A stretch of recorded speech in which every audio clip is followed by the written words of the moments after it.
This is Mark Henninger from Stereophile, and I'm here at AXPONA 2025 with Jim Garrett, who is with Harman, who own Arcam. So that's why we are going to talk about this SA45 integrated. Does a lot.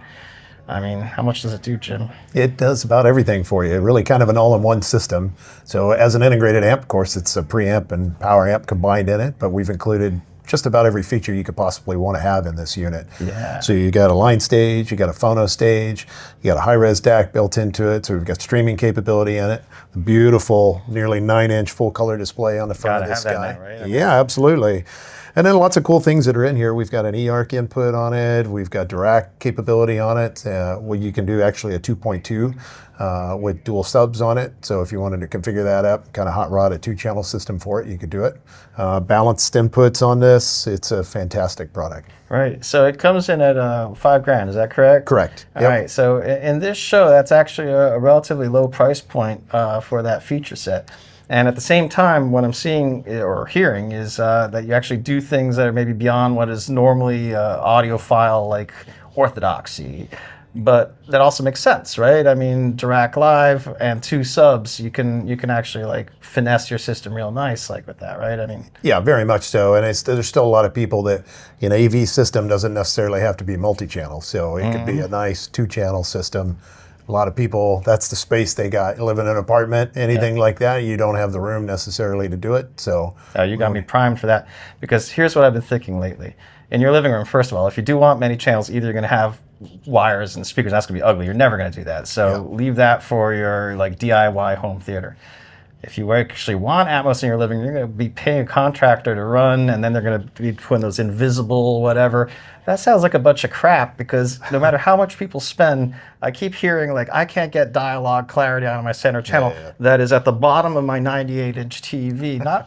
So what I say is, look, there is another way, which is to put a nice stereo in your living room, as has always been done, flank your TV with it, and then let that imaging take care of it. Because have you ever heard anybody say, I can't hear the dialogue or the lyrics when you're listening to a high-end system?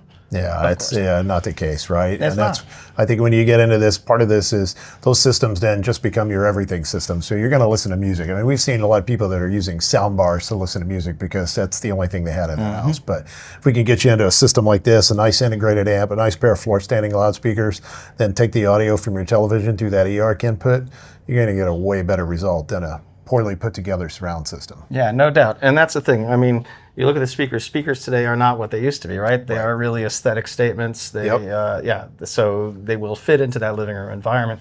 And so what you really need once you're there, of course, is something that can do the work. But in the past, that would be like a big rack of stuff. Yeah. Yet, how many watts are you getting out of this? So this is 180 watts into 8 ohms. So this is our Class G amplifier technology. So it's an incredible sounding amplifier, but then it's got endless amounts of dynamic capability with it.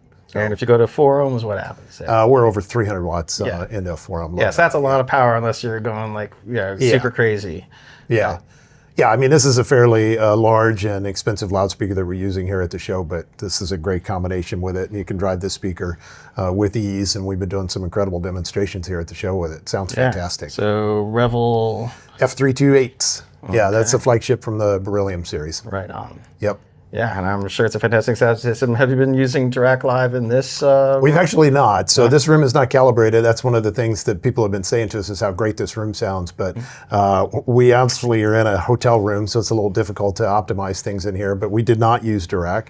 We messed around with it, kind of got some good placement on where we thought the speakers would look good, sound good, get the seating where it needed to be, and the responses turned out to be really good on it. It's a pretty good sounding demo. All right, so it's running just flat, like a bypass kind of situation. Yeah, right. And we keep getting asked, where's the subwoofer? There's no subwoofer in here, just moving a lot of air with a large floor standing loudspeaker and a nice high quality amplifier backing it up. Right. Yeah. I mean, that's it. Simplicity itself. And that's what I hear is everybody wants everything in one unit these days. Yeah, and this is cool. I mean, this is our flagship unit, the SA45. This is the big boy in here. We do make a little brother version of it, the SA35. It's about $29.99 right now, special that they were running at the show. And it has pretty much all the same features in it. It's in a smaller chassis, so the display is not quite as big. Doesn't have the balanced circuitry, and of course, it's a little less powered, 120 watts, but all the rest of the same features are in that unit as well. Yep. Yeah, because to speak to that, if you got a situation where you got bookshelf speakers, then having that 2.2 is extra nice because I've been visiting some rooms here and they've been talking about how, okay, you can't necessarily optimally place the speakers for the bass, but 2 is still better than 1, so that kind of offsets it versus having 1 subwoofer. But yeah, if you get 2 subwoofers, then you're in a different world, especially if you're tuning for the room, which help eliminate some of the room modes that way too with dual subwoofers. So that's I think where people really need to. I'm talking about the educated, but the standard consumer really needs to kind of understand these options and why you'd want that extra power if you're driving a really big speaker in a large space. But also why having all those features in a less powerful unit still wouldn't necessarily give you any less of a result in a smaller situation. Yeah, really about the size of the space you're going to be in. How much air are we trying to fill up with great sound? Nice. Well, one thing I know for sure, I have one of these at home. And as soon as I get back, I'm going to unpack it and find out what it is about. Yeah, I think you're going to like it. Nice. Well, appreciate that, Jim. Yep. Good times. Hope the rest of the show goes well. All right. Thanks so much. Appreciate the time. Nice.